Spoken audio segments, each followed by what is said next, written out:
The H-2A guest worker program allows agricultural employers to hire workers from other countries on temporary work permits for agricultural jobs that last 10 months or less. To bring in H-2A guest workers, employers must first show that they have tried and are unable to find U.S. workers to meet their labor needs. Although the H-2A program includes some basic requirements to protect U.S. workers from negative effects on their wages and working conditions, as well as protect foreign workers from exploitation, the structure of the H-2A program, including the dependence of H-2A workers on their employers, is inherently flawed and leads to a system that is rife with abuse of both foreign and domestic workers. In order to hire foreign workers through the H-2A program, employers must obtain a temporary labor certification from the Department of Labor. To do this, employers must demonstrate that the job is of a temporary or seasonal nature, that there are not enough U.S. workers who are able, willing, qualified, and available to perform work at the place and time needed, and that the wages and working conditions of workers in the United States will not be adversely affected by the importation of guest workers. To demonstrate the above factors, employers are required to recruit and hire U.S. workers and to offer certain labor protections required by the program, such as minimum wage requirements and free housing, among others. If the employer obtains labor certification from the Department of Labor, the employer submits the labor certification along with a petition for a non-immigrant worker to U.S. Citizenship and Immigration Services, USCIS.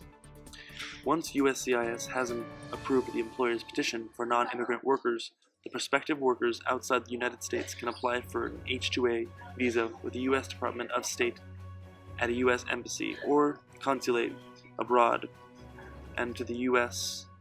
Customs and Border Protection for admission to the United States in H-2A classification. What's up? I'm here today to talk to a farm manager at Los Chapos Farm for problems he faces with the labor workforce. There is a labor shortage for California agriculture. Strengthened U.S. economy makes it easier to find less backbreaking work for potential workers already in the United States. Illegal immigration is declining as well. There is a shrinking birth rate in Mexico, and there is a rise in availability of education, the antithesis of farm work. Even Mexico has to recruit farm workers from Guatemala. There is an obvious economic backlash from the problem. The decline in workers is reducing fruit and vegetable production by 9.5%. The decrease in production also affects subsequent industries that rely on agriculture, such as transportation and manufacturing. In California, Mexican migrants make up 90% of the farm workforce. There is no suitable replacement for the undocumented workforce as it stands today.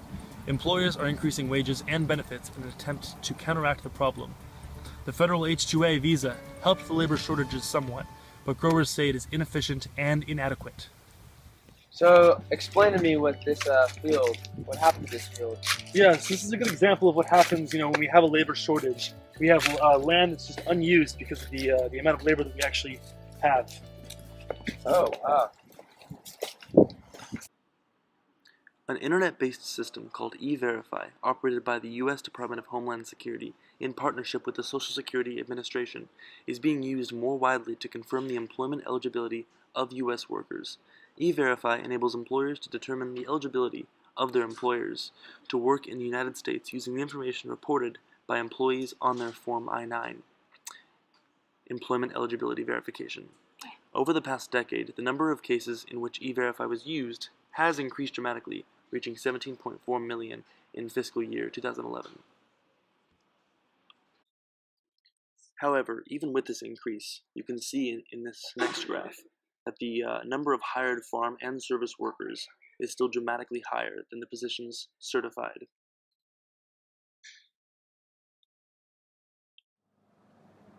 Our first solution is to switch production. Some experts speculate the decrease in the amount of labor in California was due to growers switching from manual intensive crops to crops that require little manual labor in favor of mechanized labor. Most people can agree that it's not just a shift in production that is causing a huge labor shortage, but there might be a solution hiding in this phenomenon. There's a labor shortage for all agriculture in the United States, but the problem is especially relevant in California. California could make use of the crops that require mechanized labor more. As time progresses, in order to ease dependence on a non-existent labor force. The next solution we have is tax on competing imports. Farm wages have increased, and percentage-wise, more than others in low-skill occupations, but the total amount of people employed by agriculture has gone down as drastically. This has led to an increase in the cost per unit of production for farmers. Meanwhile, imports are becoming a larger and larger percentage of the food that the United States consumes. They are able to sell well in the United States because domestic farmers are seeing their costs go up and subsequently the price they are sold for. While foreign agriculture is relatively stable, in short, they place tremendous downward pressures on the price in the United States. By enhancing a tariff to producers on imported agriculture, our government could ensure that prices will go up in the United States. This increase in price would allow farmers to pay for workers. However, much is necessary in order to secure maximum possible production on farms. Our last solution to the problem is transference of costs. The labor shortage has forced farmers to leave their perfectly saleable fruit in the ground because they cannot physically find enough hands to harvest it. There is a definite cost to growers because of the problem. In the United States, it is estimated that the labor shortage caused $3.1 billion in the lost revenue. The subsequent industries that rely on agriculture saw $2.9 billion of lost revenue because of the contraction of production. The situation lends itself perfectly to an internal transference cost by producers and growers. We will go off the assumption that the revenue lost by lack of production is essentially a cost. Instead of just assuming these costs up front, the farmer should proportionally pay $3.1 billion toward a solution that would make their production back to pre-labor shortage levels. It would have the same short-term effect, a cost to producers, growers of $3.1 billion in total. But this kind of cost would be an investment in the future as well. If farmers and growers decide they want to fill the void of the labor shortage instead of embracing it, they could sink their money into serious reform of the H-2A or into labor recruitment. If farmers growers decide they will not try to replace the lost labor but instead embrace it, they could sink their money into technological development with the hope of coming up with manual labor reducing technologies faster than they would have had otherwise.